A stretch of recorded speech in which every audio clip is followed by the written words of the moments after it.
Do you love freedom?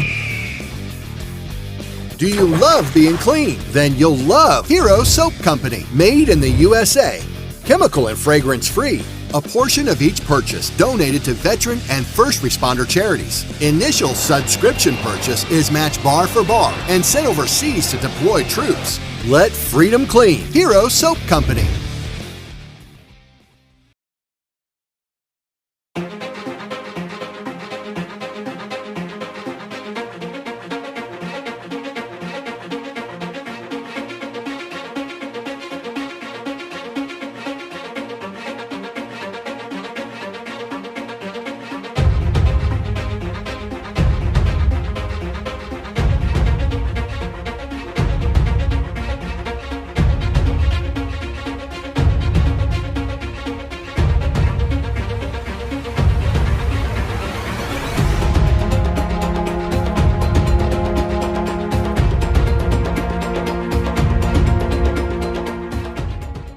Welcome back to Forbidden Knowledge News. I'm your host, Chris Matthew.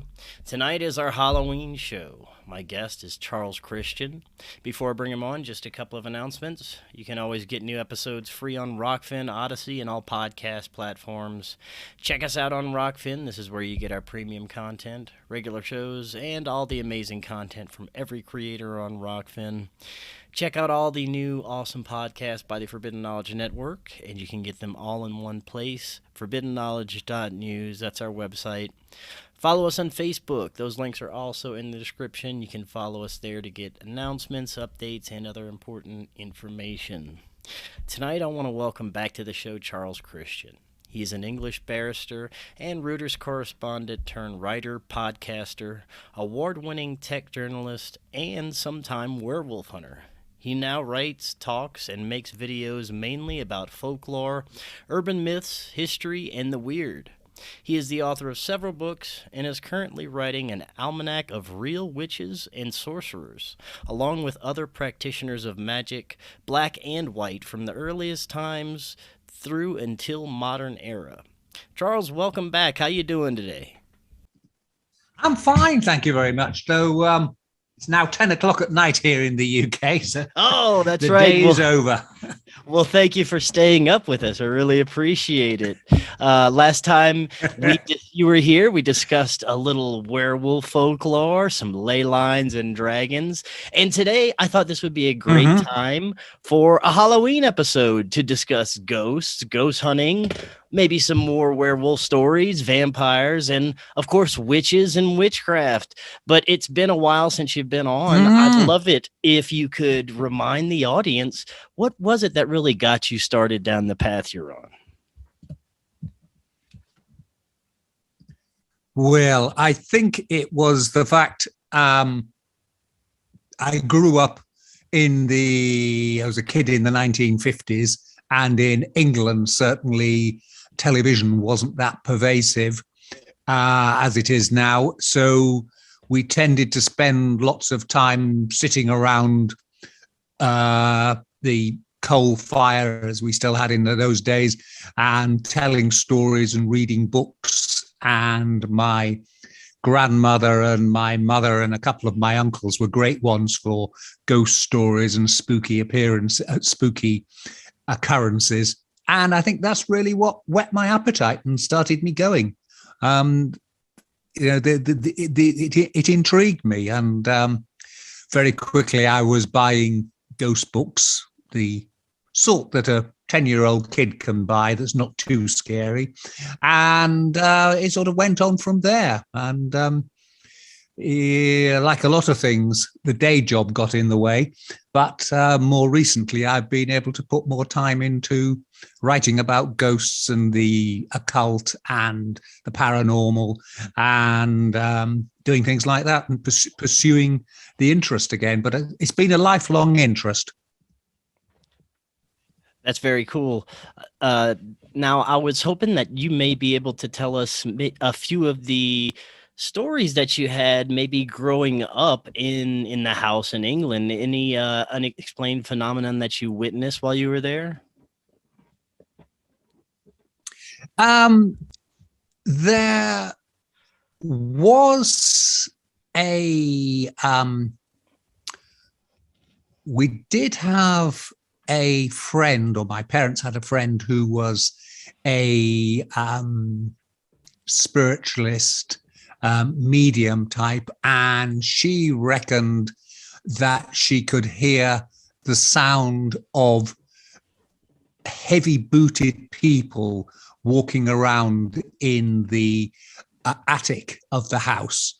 And should just add, the house still there, but being changed a lot, is right on the seafront at Scarborough, which is on the east coast of England, an old fishing town, and used to have lots of attics up above it. And she said she could hear heavy booted people marching around. And it turned out that my great aunt, so we're talking sometime in the 1930s or so, used to provide lodgings for fishermen whose ships were caught in the harbour, but because of bad weather, fishermen from other ports.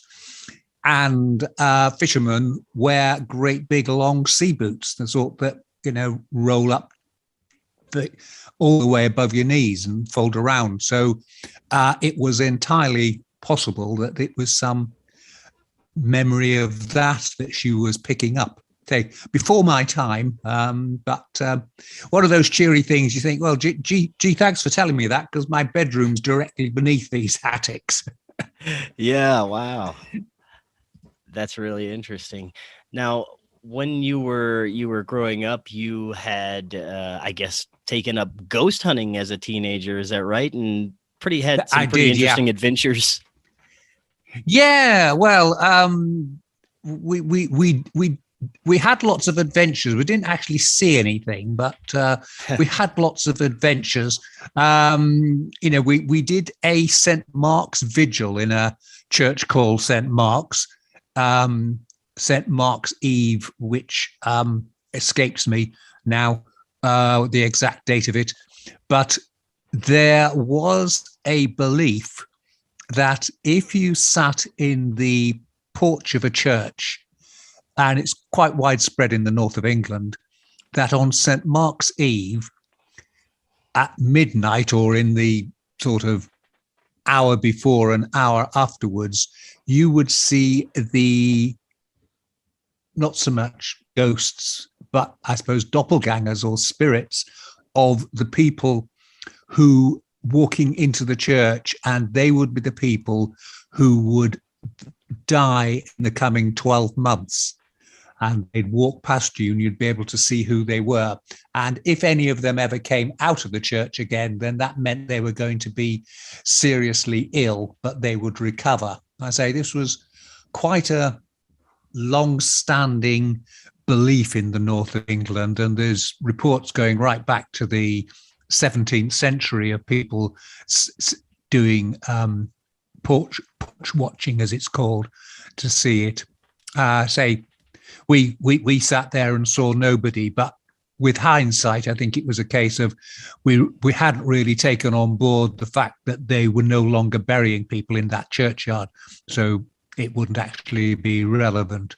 But I say that was a long-standing belief, and I say it crops up from time to time in various bits of folklore, the concept of porch watching. And obviously the worst thing that can ever happen if you're a porch watcher is that you see the shade of yourself going into the church, because that's not good news.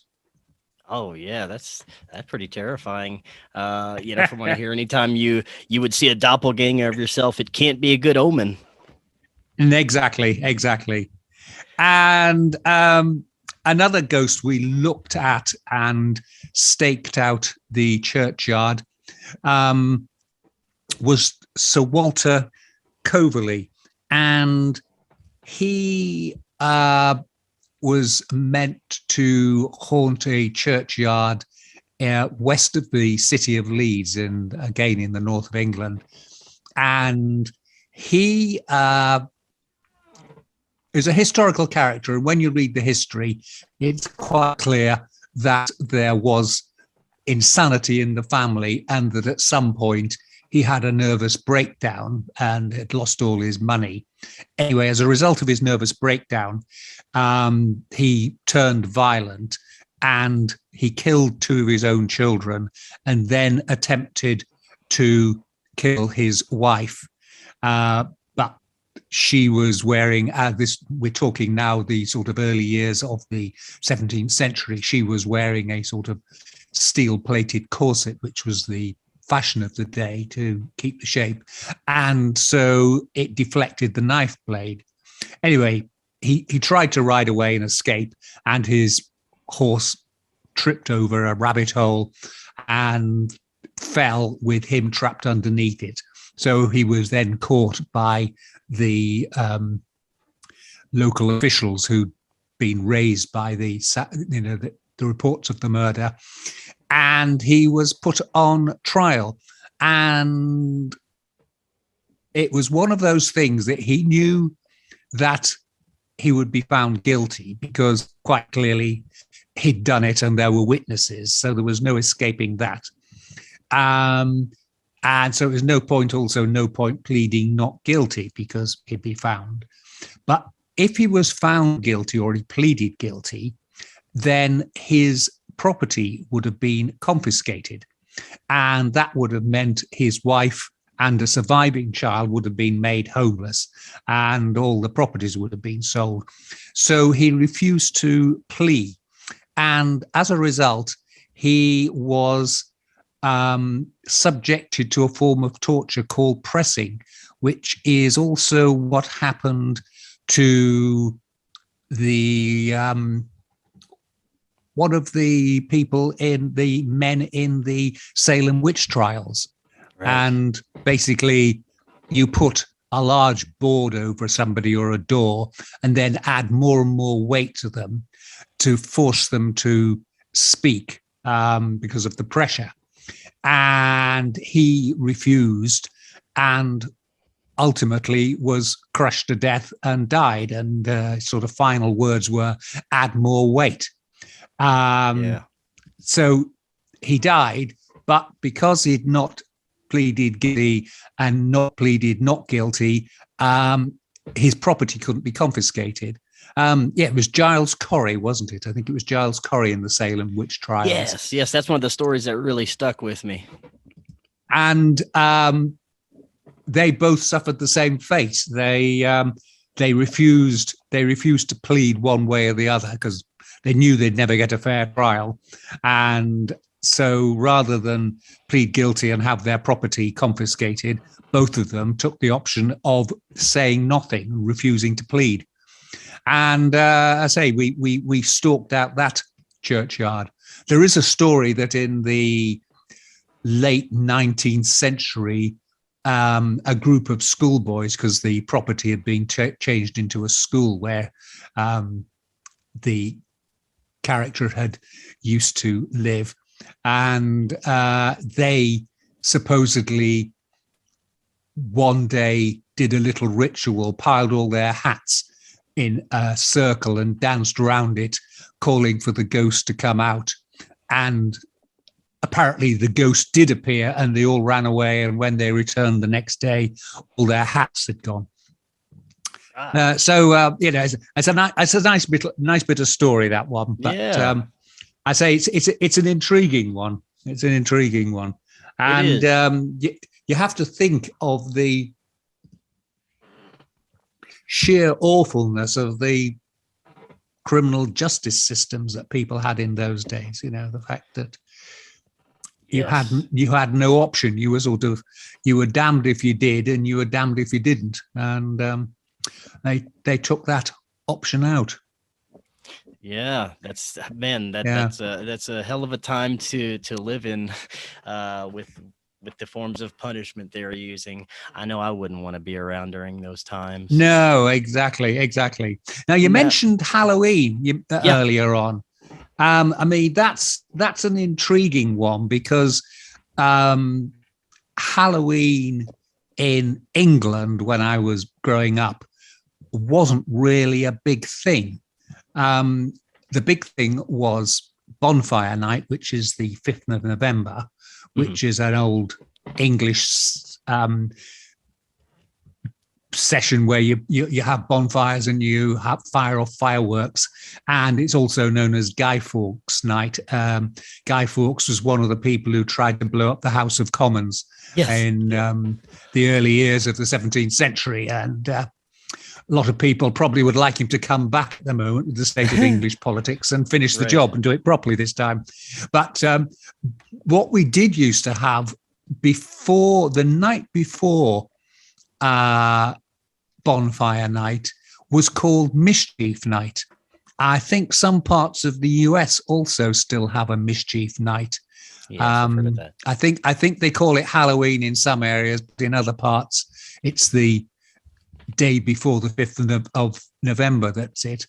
And Mischief Night is, as the name implies, when schoolboys and schoolgirls go out and indulge in what we thought was fun, but I think with adult hindsight would probably be classed as minor acts of vandalism and being nuisances, and things like removing gates of houses and swapping them around, and doing this thing where you tie a rope on a terrace of houses, you tie the doorknobs with a rope, so nobody on the inside can actually open the door because it's pulling against the next door neighbor's doorknob.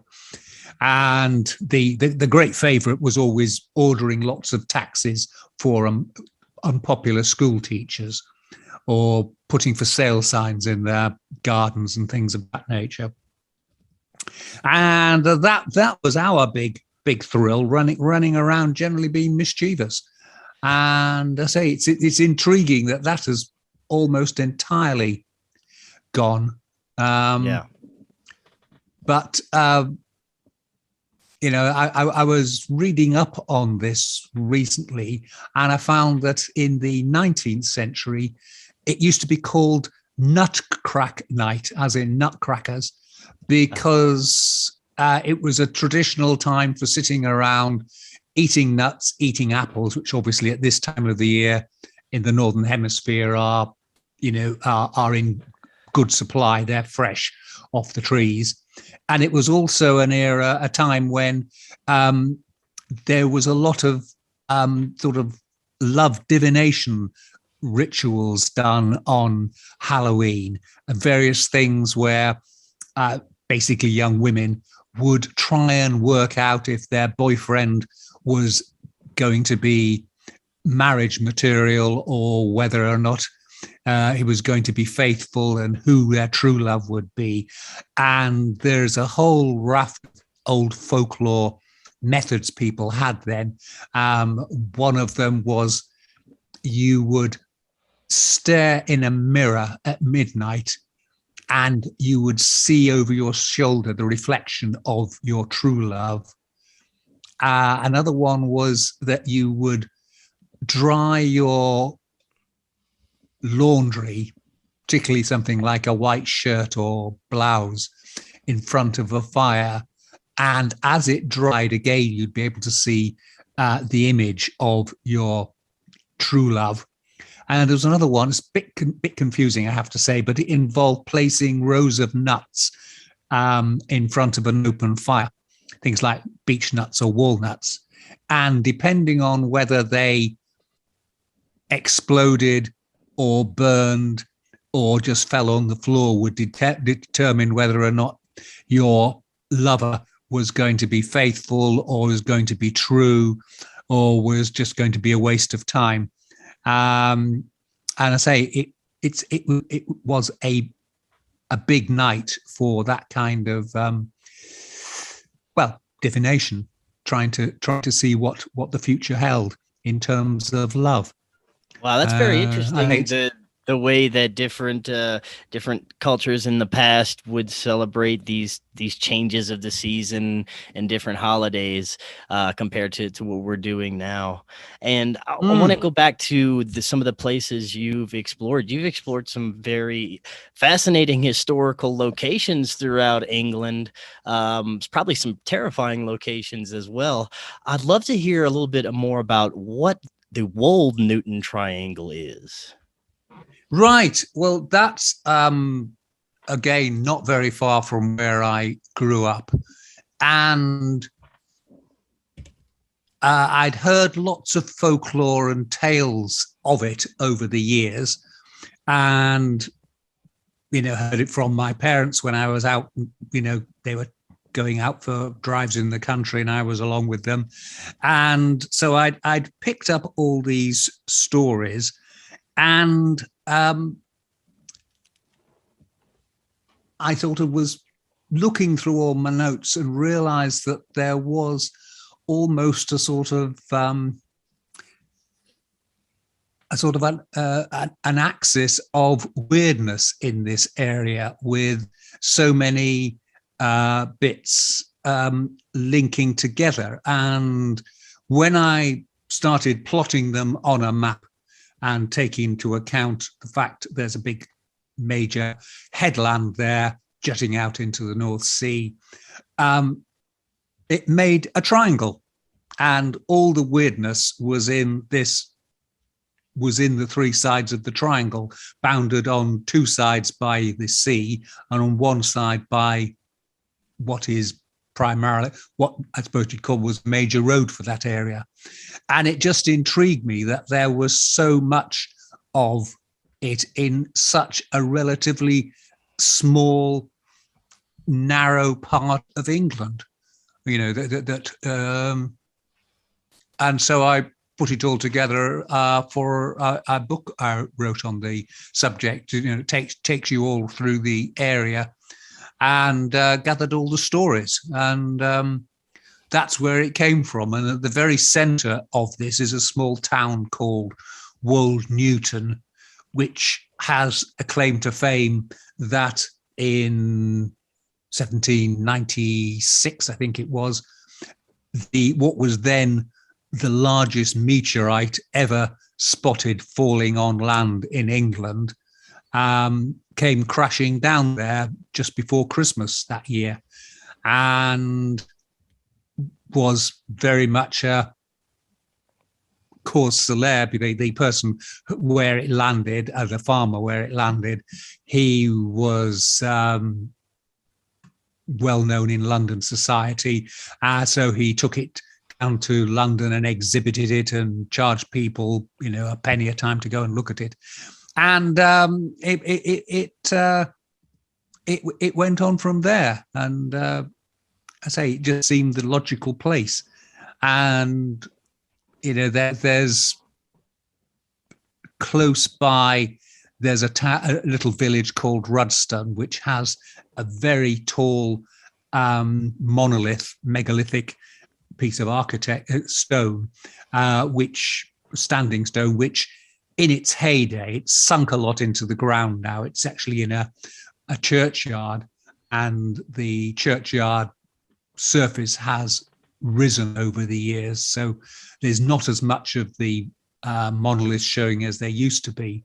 But back when it was first put there, there was a lot more of it above ground than the tallest stones at Stonehenge. And, again, how did this happen? This huge stone just lurking there. Why don't we hear more of it? And so that's another piece I put into the book, and, connecting it all together. Now they have areas of, you also put in the book mysterious running waters underground, ley lines, ritual landscapes. You talked about the megalith. It sounds like this is a place of very high energy and high strangeness. Definitely. It's it's a relatively unpopulated area. It's a rural area, so that there's no big centres of population there, and hasn't been for a long time.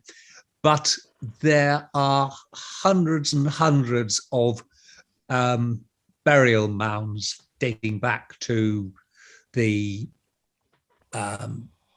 Bronze Age, New Stone Age period, going back, to 6, 7, 8, 9,000 years.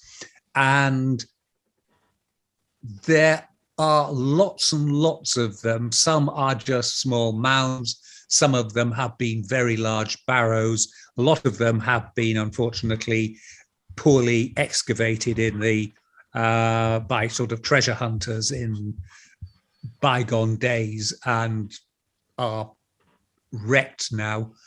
But they once were enormous, and there is just this huge collection of them there. And the thought is that something to do with, the fact that they placed this huge megalith there, this was some kind of sacred area where people wanted to be buried. It was a sort of a shrine, and quite clearly people from other parts of England were wanting to be buried at this location because it had some ritual significance for them.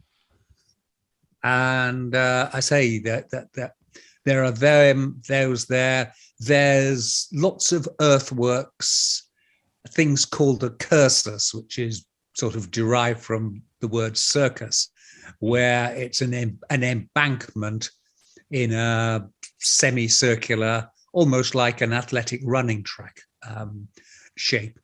And they have no obvious practical purposes. They're not embankments for protection or they're not defensive or anything. But they do exist all over England. But again, there's several of them in this area, and it's thought that they were used for some kind of coming of age ritual for people 4,000 years ago. That lots of arrowheads have been found there, and it's thought, maybe some kind of sporting spectacle that people indulged with to show, I'm a man now. I can hit the target with my arrow or my spear. I can run around this circle. So there's that there, and then lurking beneath it, there is, because it's limestone, and limestone has unusual properties in that the water can dissolve the limestone underground. So you've got underground rivers that only ever appear above surface at times of flooding. And so running through this whole area and running right round Wold Newton and all the embankments and things was this mysterious river called the Gypsy Race. And it used to appear, most of the year it's dry, or appears to be dry. It's actually running underground. But at certain times of the year, or sometimes maybe only every 10 years or so, it will, times of high rainfall, will burst above ground and come rushing by. And so that, to people living in the Neolithic era, that would have been an amazing phenomenon. Where did this water come from? They clearly don't understand about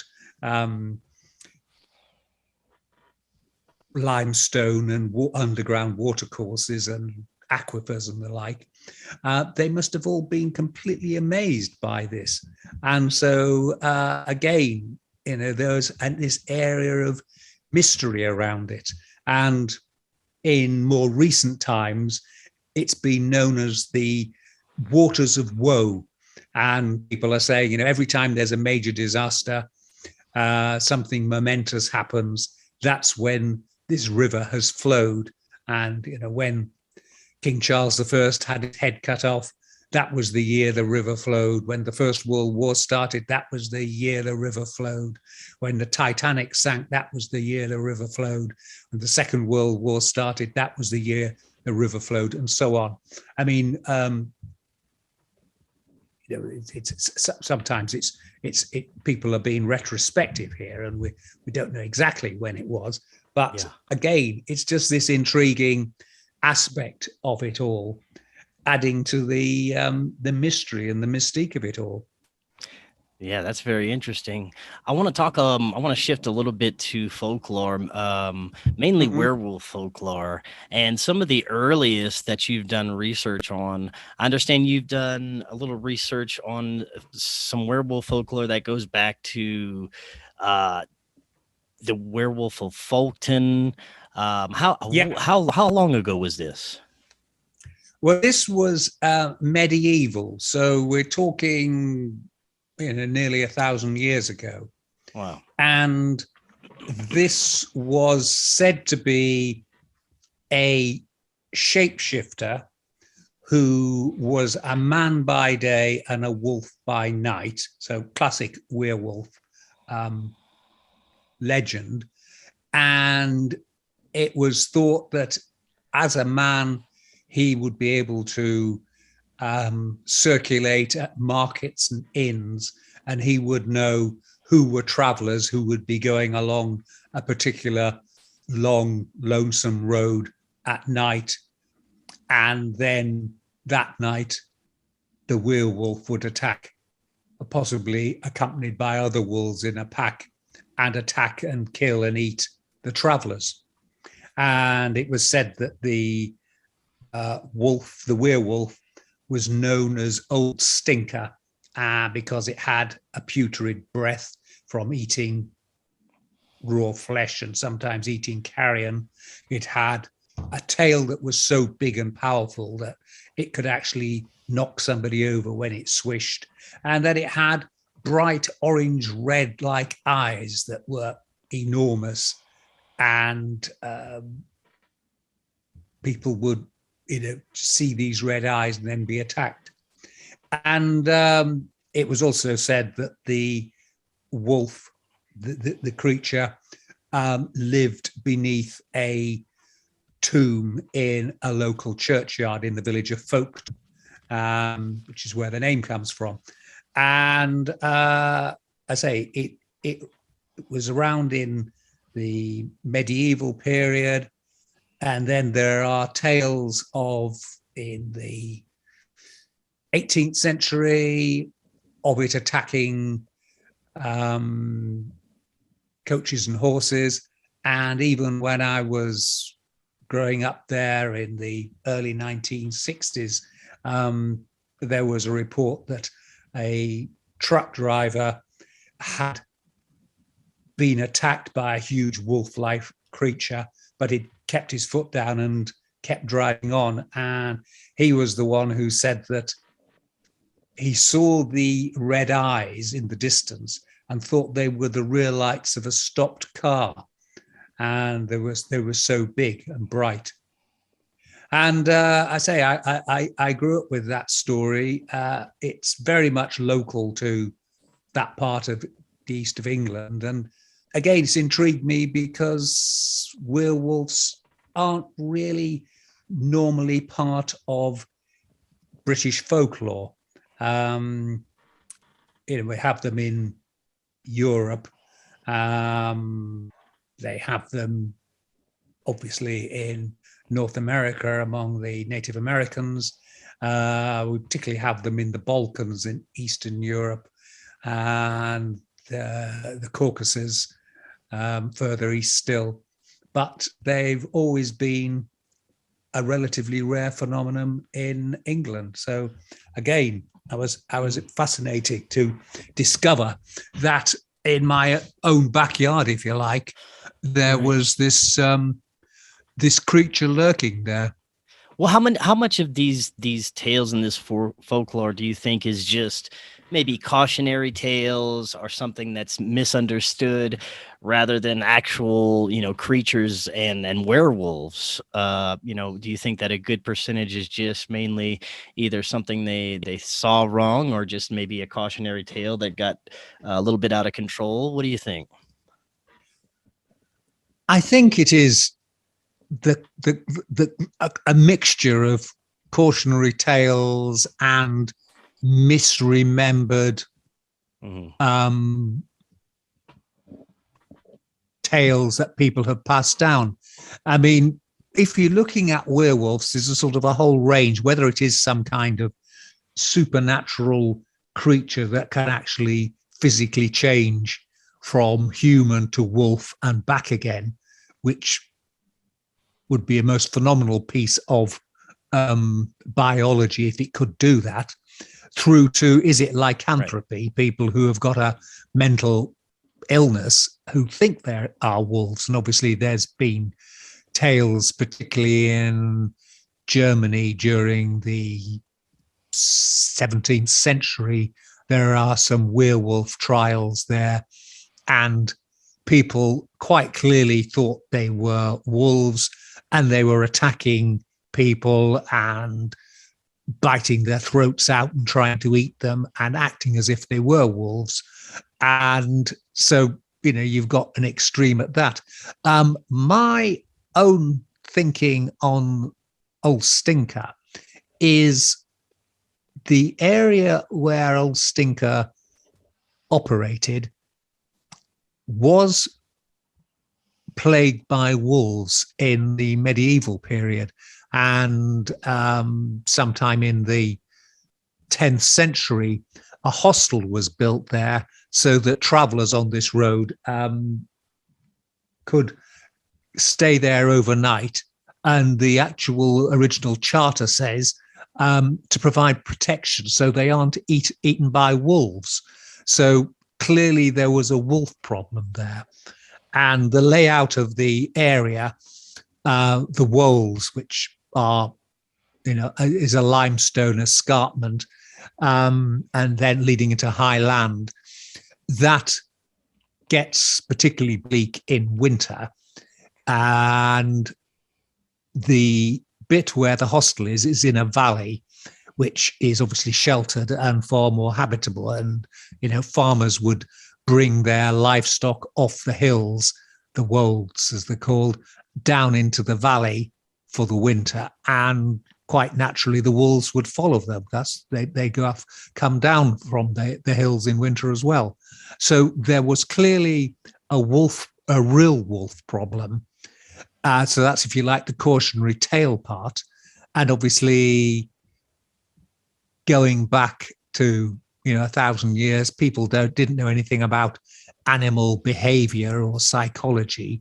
They couldn't understand how wolves can operate as a pack and apparently communicate with each other and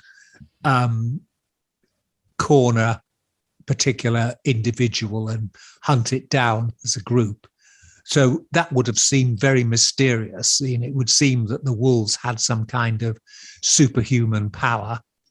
There are tales that wolves would scrat up graves, freshly dug graves, and pull out the body and eat that. So again, there's that element of horror, that people would go to their churchyard and find the remains of their dearly beloved relative who just died, scattered all over the place and gnawed. So that would be an element of, sheer horror in there. And I think the final fact is the Vikings in the year 1066. That was the last major attempt by the Vikings to invade England, and they actually landed on the coast near Scarborough, and some of them sailed round and up to York. Others of them marched along this valley that we're talking about to York, the town of York, and they would have gone through this area where the wolves used to be. And the Vikings, as anybody's seen the television series, will know there were a certain type of Viking called berserkers who would psych themselves up to go into battle as killing machines, often not wearing any armor, but just clad in a bear skin, draped over their shoulders or around their waist, which is where berserker comes from. But along with the berserkers, there were also wolf warriors who took the same approach, only they wore wolf pelts and, slung over their shoulders with the head sitting on the top of the skull, sitting on the top of their head. So, imagine you're in the 11th century peasant hiding because the Vikings are there. You're in an area where there's a problem with wolves, and you see these blood-splattered Viking warriors clad in wolf skins going past. Well, are they wolves that are turning into men, or are they men that are turning into wolves, or what are they? And I think all of those bits come together, and what started as a cautionary tale, sort of, careful when you're going around the Folkestone area, and because there's wolves there, became eventually a werewolf. Yeah. Which, the classic man that turns into a wolf and back again. Oh, yeah. And I can see how that, image of someone running at you with a wolf pelt on him could be absolutely terrifying. And you can mistake that for a werewolf or a lycanthrope. That's very interesting. Now, before we move on from, I guess, canine type entities, tell us a little bit about the curse of Black Shuck, the demon hound. Oh, right. Well, he's local to where I live now, which is in East Anglia. And Black Shuck, there's a lot of legends of large black dogs all around this area. And there is a suggestion that it's a leftover again from the Viking era and their legends of the giant wolf in Ragnarok, in the sort of Norse mythology, and various large hounds that Odin had with him and so on. But Black Shuck is a particular local legend, and its highlight was in the 1560s. One particular day at a local church, in fact, in a town that's my nearest town to where I'm sitting now, so it's about a 10-minute drive away. The story is that there was a really heavy thunderstorm rolling along, and the parishioners had taken shelter in the church, which is not as daft as it sounds, because churches were stone-built buildings and they had either tiled or lead roofs, whereas people in that era, most of them still lived in thatched houses, and thatched houses and thunderstorms don't make a good mixture. So it was the safe place to go, was to hide in a church. And while they were in there, there was an enormous clap of thunder and a flash of lightning, and a couple of men fell down dead from the church tower. The church clock was shattered and its springs flew everywhere.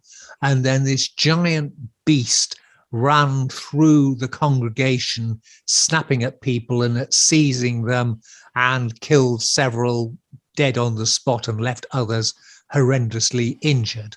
And then it disappeared, only to reappear about 15 minutes later, some 20 miles down the road at another church, where it did exactly the same thing and burst in, and in this time brought the church spire down, crashed through the roof, and people were killed, and it said that the church door, you can still see the fiery imprint of the creature's footprints as it burst out of the door and ran away again.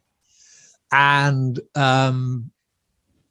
it was quickly reported, and a tale, a chapbook was produced and circulated, and it became known as Black Shuck. And from then onwards, Black Shuck has been a major part of the folklore of this part of East Anglia, where I am now.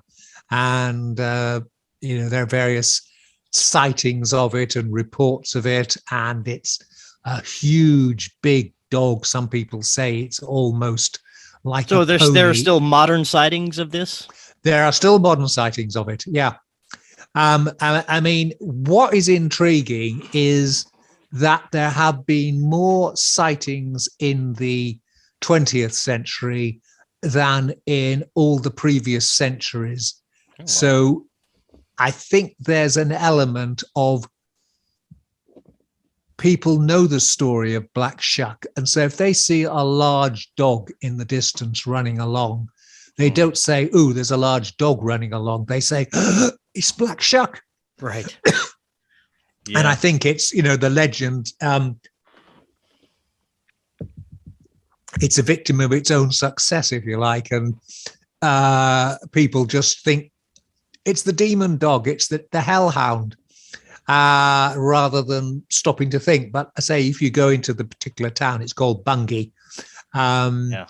There, Black Shucks everywhere. The sort of traffic island in the middle of the town, there's a big Black Shuck on the top of it.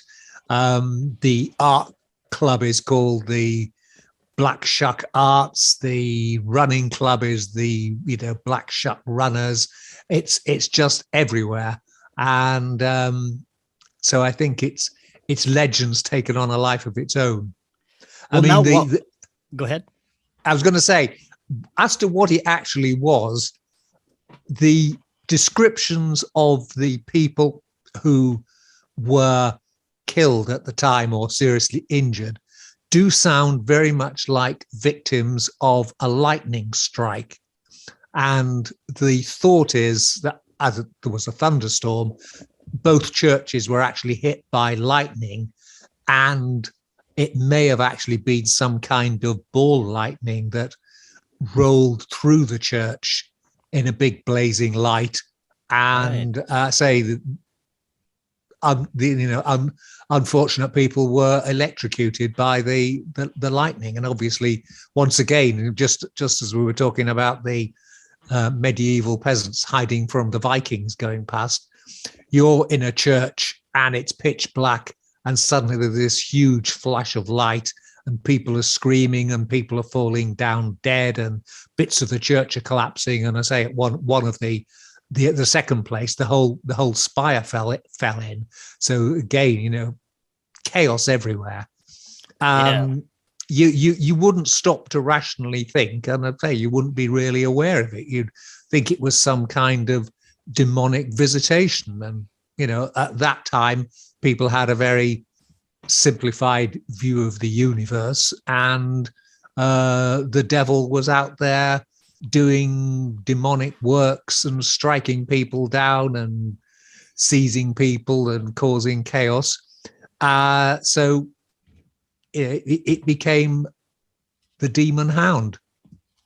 Right, man, that's really interesting. Now, while we're kind of in this space of like cryptid type creatures, talk about the woodwoes. Is it? It's the woodwoes. Bigfoot? This is England's Bigfoot. It's interesting. Yes, yeah. The woodwoes. That's wood as in tree, WOSE, and the woodwoes is a creature. It's a large hairy man and women who live in forest areas, and they are said to exist around this part of the world, which again is sparsely populated, lots of large forests, lots of livestock. And there have been sightings over the years of large creatures seen shuffling across roads or just seen disappearing into woods at the side of a road by motorists traveling at night and so on. And intriguingly, the lot of churches in this part of the world, they feature the wood woes in their architecture. In some instances, holding up the font, in other instances, in carvings over the front door. And, you know, they're depicted as a hairy man with a large wooden club, hairy bearded man with a large wooden club in its hands, and, you know, fighting dragons and things of that nature. And there is, I say, a cluster of them in this part of the world, whereas, you know, you can travel through the rest of England and you rarely encounter them. But there's about 20 wood woes carvings in churches around this part of the world. So, you know, it's again, it really is the equivalent of Bigfoot. It's some kind of large, hairy wild man or large, hairy creature that walks upright and somewhere midway between a human being and an ape. Now, are most of the stories that come about this creature, is it portrayed as a benevolent creature, or is it something that may be dangerous? There is a suggestion that in sort of older legends that wood woses will actually steal and eat children, but I suspect that's probably a bit more of a cautionary tale.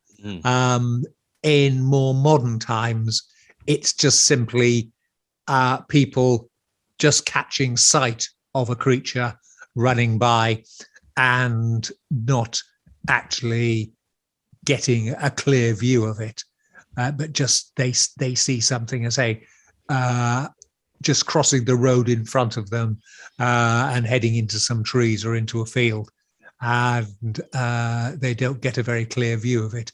They from reports, they appear to be nocturnal or keep out of sight during the daytime. And I just find that intriguing that we have those. They have similar things in continental Europe, and you see a wild man, same sort of description as a wood wose, you know, a hairy being with a big beard, wearing a fur skin of some sort with a big wooden club, and they have tales of that, and crops up a lot, not so much in churches in continental Europe, but in coats of arms and things, quite common. But I say it does appear to be another element, whether there's an innocent explanation, whether they are some kind of exotic creatures that have escaped. You know, somebody's bought a monkey or something as a pet, and it's got bigger and bigger and bigger, and they've let it go. Or a lost hominid, or a lost hominid. You know, paranormal maybe. Well, yeah. Could it be paranormal? Could it be a lost hominid? We do know, obviously, that the human family tree is a lot more complicated than we first thought. You know, it used to be Neanderthal and then Homo sapiens. Now we know there were Denisovans. There were lots of other people that were around. There were the little, what are they named for them? The hobbits on one of the Indonesian islands. The Chinese, I think, recently reported they'd found another skeletal remains of another hominid type that could have coexisted with humans. So it's a lot more complicated story than we first thought, with Neanderthal and ape men dying out and being replaced by modern humans. So there's always a possibility there is something there, or that it's some kind of race memory, the original legends of the Woodwoes, when different, because England's had lots and lots of invasions by different people driving out the local inhabitants, and you had where the end of the Roman Empire, when the Saxons invaded, they drove the local British out of mainland England and drove them down into Cornwall, drove them over into Wales, drove them over into West Scotland and so on. So, is it something to do with an earlier people who were driven out and were seen lurking on the edges of civilization? I say right. It's what I always find intriguing is there are so many possible explanations for it. You can't be a skeptic and say no, it doesn't exist, because there are so many possibilities out there. You're it's absolutely bit like right. A bit like we were saying with werewolves. There's so many different possibilities to what is a werewolf, from somebody with a psychiatric illness through to maybe it is a creature that actually exists. Yeah, you're right. Now, I want to go back for a few minutes to areas of high strangeness. I'd like you to talk about the Shuckland and Waveney Valley, excuse me. Waveney Valley, yes. That's, I say, where I live, and I've got a new book out called Shuckland, The Weird Tales, Ghosts, Folklore and Legends of East Anglia's Waveney Valley, which is the valley that runs between Norfolk and Suffolk. And that is, again, one of the, as with the Wold Newton Triangle, that, now living down here, I've now lived down here 30 plus years. And again, I soaked up all the various legends and folklore about it, and just intrigued just how much there is down in this part of the world. And what I find intriguing about this particular area, it's the easternmost part of England, and up to about, 6,000 years ago, there was a land bridge between Europe and East and England. And when the ice ages ended, most of England was uninhabitable during the ice ages. As things warmed up, people came over from Europe and made their way over the land bridge into England. And eventually the sea levels were rising, and the land bridge became a series of islands known as Doggerland. There's a large sandbank called Dogger Bank in the middle of the North Sea, where the name Doggerland comes from. And as I say, fishermen have been trawling it and have made archaeological finds. They found worked flints and arrowheads, things like that clearly were in the ground there, left over. And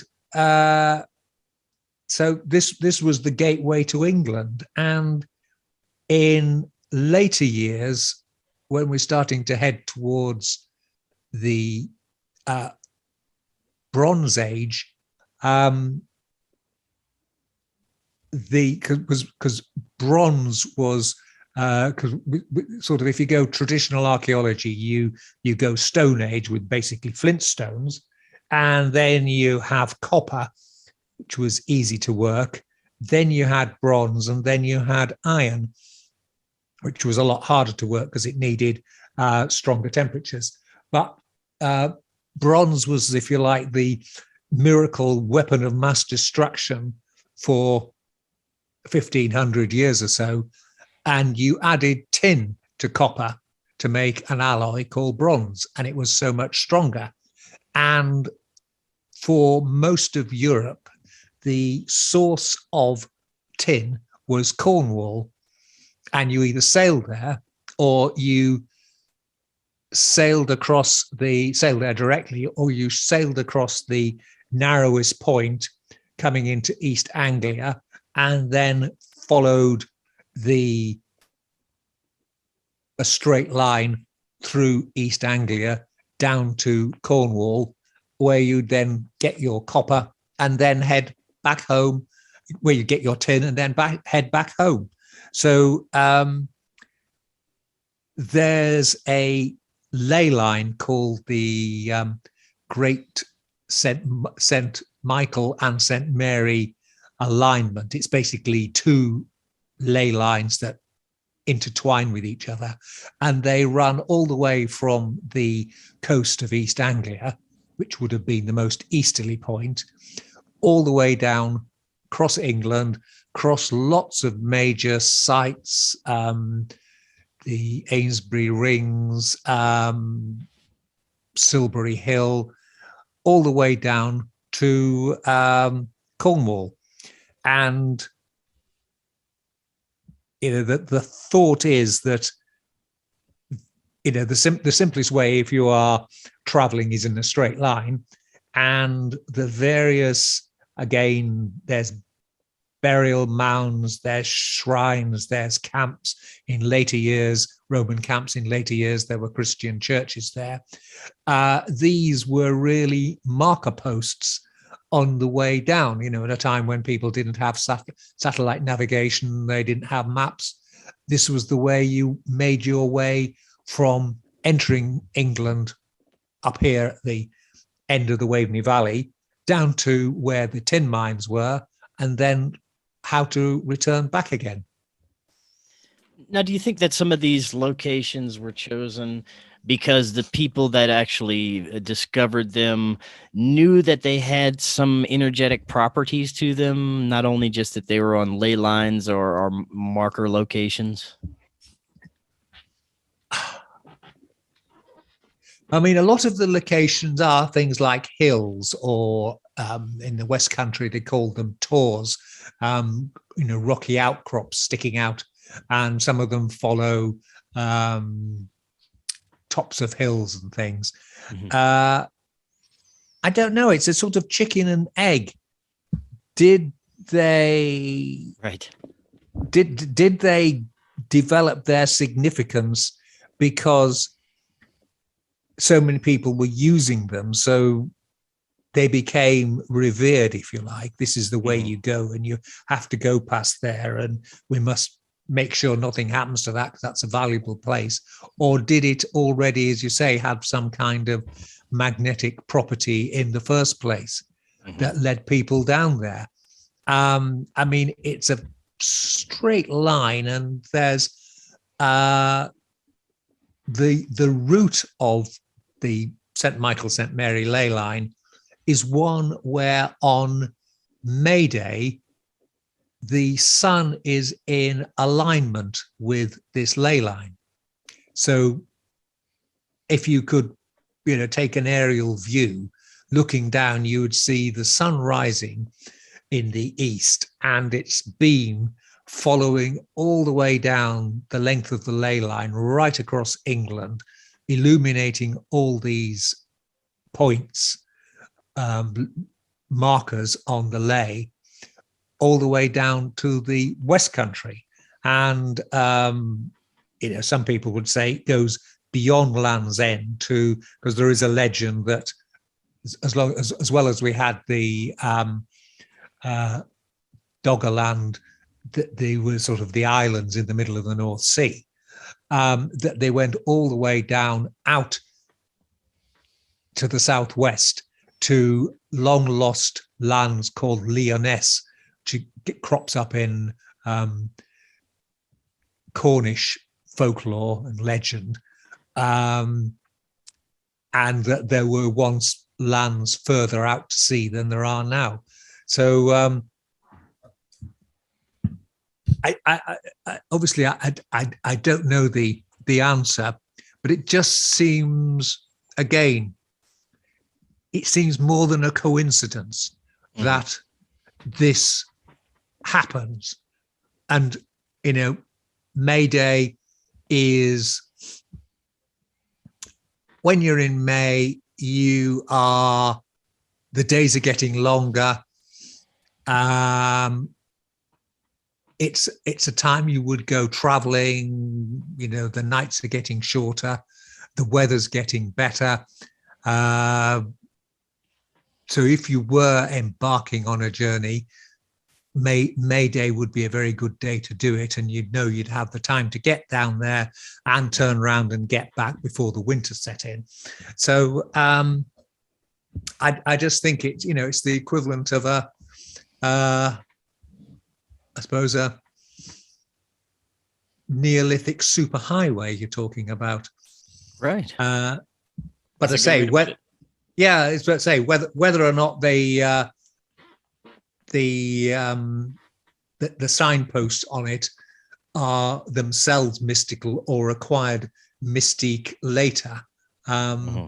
It's hard to say. Yeah, that's really interesting. Now, to close tonight, I'd really love for you to tell us about what you're working on now, an almanac of real witches and sorcerers, along with other practitioners of magic. Could you tell us a little bit about that? Yeah, that's as the name implies, I'm looking at the individuals, but putting them into a historical context. So, you know, we would look at sorcerers in ancient times, in Greek, Roman, biblical times, and some of the individuals that crop up there. And the fact some of them still are relevant today. There's a early Christian saint called Saint Cyprian, who he was martyred sometime around about the year 300 AD or so.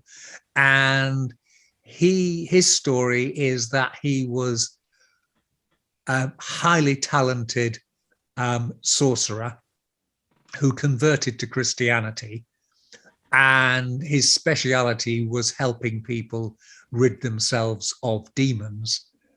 And he had skills for expelling demons. And the intriguing thing about him is, if you look at a lot of Spanish and also South American forms of folk magic, Saint Cyprian still features, and you know that you can buy books supposedly written by Saint Cyprian, grimoire supposedly written by him and containing his spells, and he's still to this day in many parts of the world. Saint Cyprian is the key magical person, and he's a key feature of spells and rituals. And you can buy Saint Cyprian's oil and statues and things. So it's looking at all these things, but then taking it through to what used to be called still called the Burning Times, the great witchcraft persecutions of the 16th and 17th century, and looking at some of the big trials like Salem and Matthew Hopkins, the Witchfinder General, and looking at the people who were being accused, then going through there, looking at alchemists who are strange mixture between science and magic that ran, before modern science evolved in the 18th century. Scientific methods have evolved, and then through to the sort of origins of witchcraft and magic today. So people like Aleister Crowley, Gerald Gardner, and so on. I imagine you're taking a look at, secret societies and magical orders as well, right? Oh, yeah. All the various ones that were cropping up during the late 19th century. The Order of the Rosy Cross and the various ones. They're a little bit complicated because they seem to spend an awful lot of time falling out with each other and going off and forming Right. breakaway groups. Yeah. And there's a tale that one Aleister Crowley used to be involved with. He ended up with a magical battle with a guy who later went on to become a poet, went on to become Ireland's poet laureate and win a Nobel Prize for Literature, Yeats. And they were fighting for control of their temple, and Yeats beat Crowley, so Crowley went off and then formed his temple in Sicily instead. But I say it's an intriguing thing, and I say it's just these larger than life people in there. And I'd like to get your thoughts on some of these stories of summoning entities, especially, you hear stories of Crowley summoning Lamb and having, these downloads of the Book of Law and all these extraordinary events that have supposedly happened. What are your thoughts on some of those occurrences? Well, I mean, Crowley is the most fascinating character. And I mean, there's this whole side of him where he was working for British intelligence in both the First World War and the Second World War. And, and he was a skilled mountaineer. There's so many facets to him. He was unfortunately fairly seriously a drug addict with heroin and opium. So there's a little element of how much was real and how much was not. But I think with a lot of magic, the way practitioners operate, if it's real to them, as far as they're concerned, it's real. And how can you tell otherwise? If you say you have drawn down or, communicated with a spirit or a demon or another entity, in your reality, you did. So it's very hard to say he made it all up. Right. Was he inspired by it? Did he have mystical experiences of some form? And I mean, a lot of Eastern religions put a great emphasis on, spiritual enlightenment and, Zen and having deep thoughts and experiences that are your reality. Is it any different to that? The Christian church is full of saints who've had divine experiences and the divine inspirations. Is it just another version of that some people seem to be attuned to either forces or can just they have a different sense or sixth sense or something that detects things that other people can't. Mm. Yeah, that is absolutely fascinating. And Charles, I would really love to have you back on after this new book comes out, because this is subject fascinates me: magic, the occult, magical orders, secret societies, things of that nature. I'd love to discuss that with you. Definitely. Well, I will keep you on in the loop and let you know when we're in business and it appears. And yeah, that'd be great. I've still got to finish writing it first. Yes, of course. And that is got to be published. So I'm not quite sure of publication dates or anything like that. Well, that's excellent. And looking forward to that. Charles, thank you so much for coming on today. Fantastic information.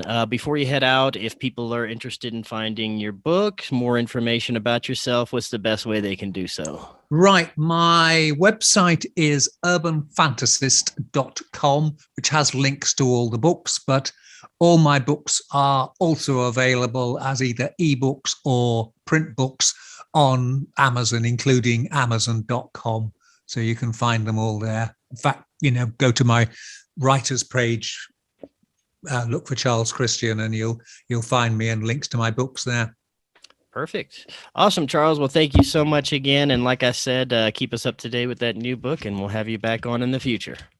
Lovely. Take care. Cheers now. Take care. Thank you. Until next time, everyone, have an excellent evening. We'll talk again tomorrow.